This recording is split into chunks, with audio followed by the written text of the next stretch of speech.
সব জল্পনা কল্পনার অবসান ঘটিয়ে অবশেষে নিজেই সুখবর দিলেন চিত্রনায়িকা শবনম বুবলী।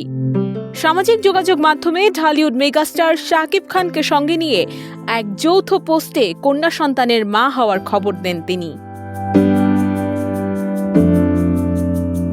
পোস্টে একটি কার্ড প্রকাশ করে বুবলী লেখেন, আলহামদুলিল্লাহ, মহান আল্লাহর অশেষ রহমতে আমাদের পরিবারে একটি কন্যা সন্তানের আগমন হয়েছে।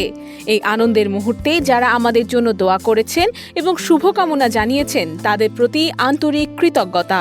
আমাদের মেয়ের জন্য সবার দোয়া কামনা করছি। বুবলীর পোস্ট থেকে জানা গেছে, গত 11 মে তাদের এই কন্যা সন্তান ভূমিষ্ঠ হয়। অর্থাৎ সন্তান ভূমিষ্ঠের 26 দিন পর খবরটি প্রকাশ্যে আনলেন বুবলী। এদিকে কার্ডে অত্যন্ত আনন্দিত বাবা মা হিসেবে শাকিব খান ও বুবলীর নাম স্পষ্ট করা হয়েছে। তাদের কন্যা সন্তানের নাম তারা রেখেছেন শার্লিন খান। উল্লেখ্য, অপু বিশ্বাসের সঙ্গে বিচ্ছেদের পর 2018 সালের 20 জুলাই শবনম বুবলীকে বিয়ে করেন শাকিব খান। পরে 2020 সালের 21 মার্চ যুক্তরাষ্ট্রের একটি হাসপাতালে তাদের ছেলে শেহজাদ খান বীরের জন্ম হয়। 2022 সালে সন্তান ও বিয়ের বিষয়টি প্রকাশ্যে আনেন এই দুই তারকা।